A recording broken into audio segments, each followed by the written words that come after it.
For thousands of years, indigenous people have fed themselves using traditional knowledge. By harvesting wild plants for food and medicine, hunting and tending herds, they've provided healthful, sustainable food systems in harmony with the environment. But as the industrialized world expands into these once isolated and self-sustaining regions, both the traditional food systems and the knowledge necessary to sustain them are being threatened with extinction. Indigenous people, especially young members in the communities, are putting aside their traditional foods in favor of modern convenience diets and ways of life. Meanwhile, the environment that has supported them for so long is being lost to development. Knowledge of how to find and prepare traditional foods is disappearing, and the foods in modern markets are not matching the dietary benefits of traditional foods.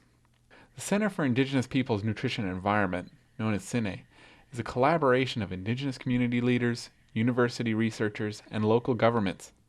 Together, they are exploring ways to maintain the health of these transitioning populations and to preserve the knowledge of their local food systems before they are lost forever. We know the food that's being consumed and the education that people have to consume good foods is pretty limited. Heart disease, the consequences of diabetes are really causing a lot of problems, early death rates, for example. And it doesn't have to be like this. People have the knowledge, they have the capacity to turn things around if they understand what's happening and get some community development and community activity to turn it around. Numerous diverse case studies are documenting local cultural resources, critical for food security, nutrition, and health. These videos invite us to see the faces of 2 groups in Latin America, 3 groups in Canada, 1 group in Micronesia, 4 in Asia, and 2 in Africa, and listen to the words of Indigenous people, to learn about their food, their environment, cultures, and challenges. While the geographic location of each population differ, there is a common struggle.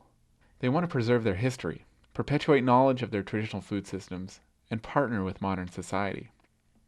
Visit now with a proud Maasai in Africa as they face development and land use challenges to their once self-sustaining pastoral way of life.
I am Ole.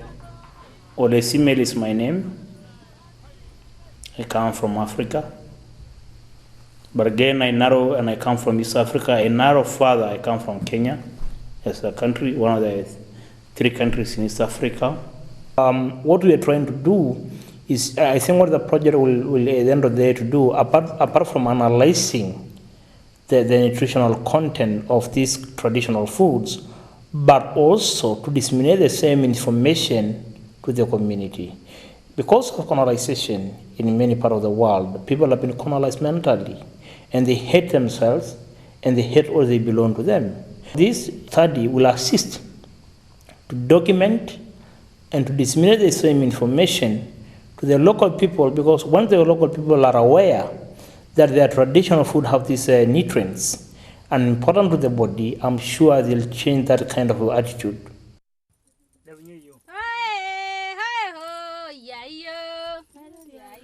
A proud and brave people, the Maasai have lived in harmony with the expansive grasslands and wildlife of southern Kenya and northern Tanzania for millennia.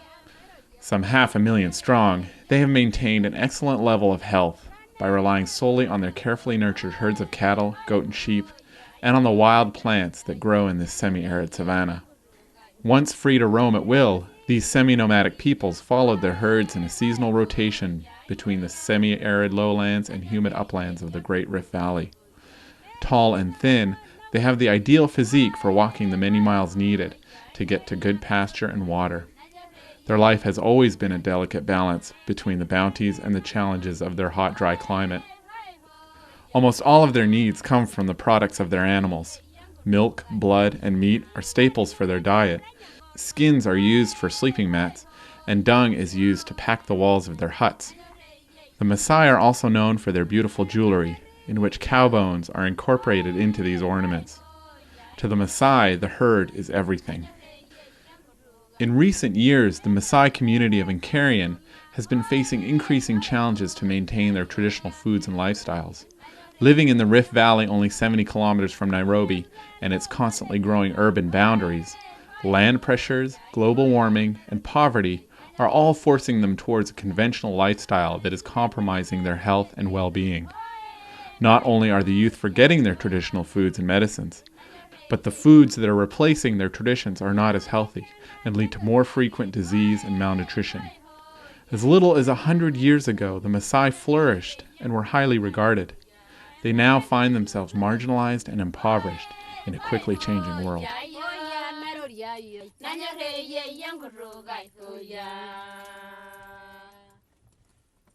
The Maasai have a history where actually they came from, and they depended entirely on their own traditional food, which was actually a very nutritious kind of food. The main food of the Maasai are basically the blood, milk, and the meat. These are all got or found within the animal that they kill. That is the livestock.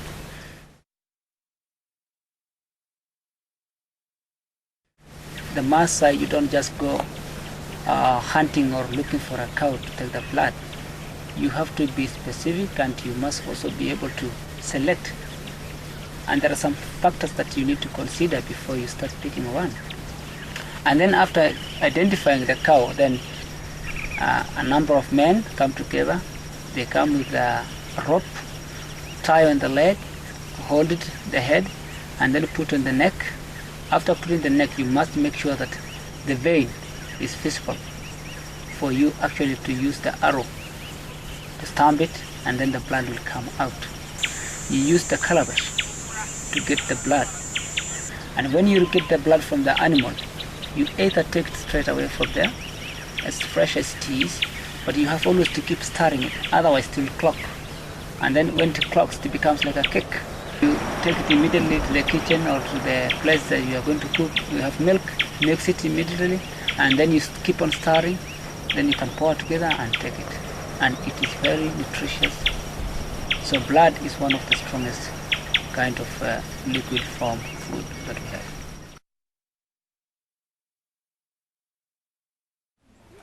Ore ake pee eyieng'i entoki, enkerr ashu enkine, ore entoki ekwanza naa keng'asi aayieng' entoki, neendelea aitaarisha isoitok okuni ootoni oltoo, ninoki enkima te katikati elelo soitok. Ore taa egira aendelea ninche eyieng'ita entoki, neyauni oltoo orok, nepiki enkare, neitotonieki enaduo kima, neendelea ainuaki. Ore taa eyieng'itai entoki aitaini inkiri naaji enaa enkeju edukuya, neng'asi aitayu apik, neendelea neitaini ilaras neitadokini oltoo neyieri. Neeku tenetii enkurri neyieruni siininye enkurri kando. The oldepe herb is the bark that is stripped from the oldepe tree. It is mashed between two rocks so that the nutrients and flavors are more easily absorbed into the soup. It is boiled in the fat until just before mixing. Once ready, the bark is removed and the mixing process begins. This whipping is an age-old tradition that is necessary so that the fat doesn't separate from the soup. This task is often shared amongst many people participating in the feast. Babu baby remoleka ai kunjana na ngule nikimperera. Timidotu ake duo nintushul enkurrinyo okuna motori naayierr nemishamu ninye meloni meeta entoki nai. Nimikincho sii ena kuti ntook amu kiaku kirrusha naa kirrag. Kake ore peipiri oleng olng'ole ajo kipiri ometaa kejo maiborrita neshula ena kurrinyo neshula enkare neeku motori. Neeku ore piiwok kemelok oleng. Niwok ake araposho pii neeku nejia ikununo motori.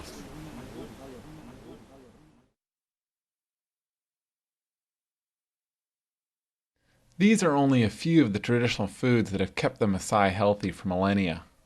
But they are being lost because of a daunting array of social, environmental, political, and economic challenges, such as loss of grazing land to Nairobi's urban growth and national parks, increasing droughts and erratic rainfall from global warming, and inadequate access to clean water sources.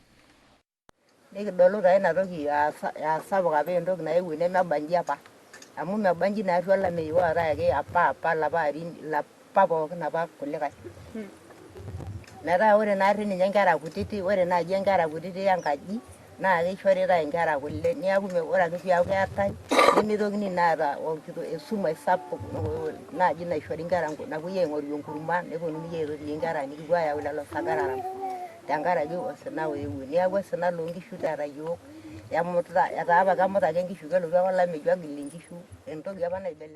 Without alternatives, people are forced to rely on market foods and relief foods during the more frequent droughts. Having little income to buy food, they burn charcoal made by cutting down the very trees they rely on for nutritious fruits and herbs. As a result, they are both destroying their food sources as well as consuming less nutritious foods from the markets. Many Maasai herders are faced with dilemmas when the seasons change in Kajiado district. During the dry season, they are required to travel far to find good pastures as the ones near their homes become dry and barren. This necessitates them to travel to the upper plateau and approach Nairobi's boundaries where more fertile ground exists and the grass is greener. Where before they could travel in a straight line, they are now confronted with fences, roads, and industry, making their journey that much longer. As more and more private land is acquired, their journey is made even more difficult as less and less land is available for the Maasai to graze their cattle.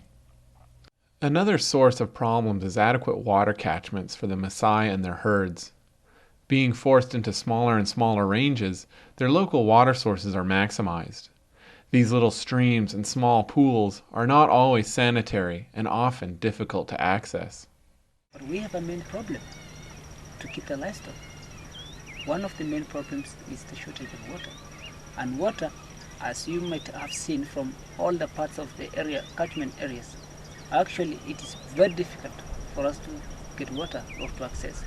And the little sources, the few sources that we have of water, it is even very dangerous for people to go and take animals to those places. If there would be a way to assist the Maasai community to be access to clean water within their own locality, then the Maasai traditions are going to be revived.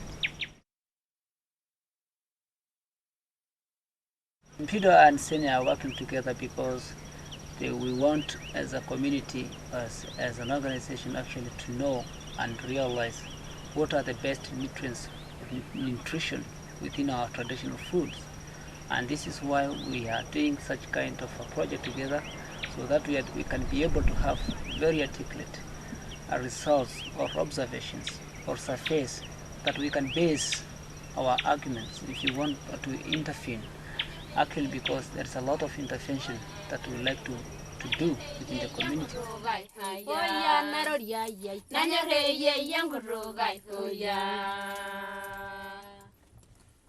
So that's what we hope to do with this project. We want to raise consciousness amongst Indigenous peoples that they still have the traditional knowledge within their culture from the elders or from older people, if not within the young people themselves. That traditional knowledge is still there.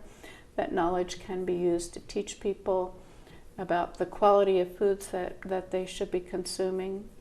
And once people know what they want, they certainly have the capacity to turn around the supply and demand situation within the food markets in their communities so that they can get better, more healthy food to eat.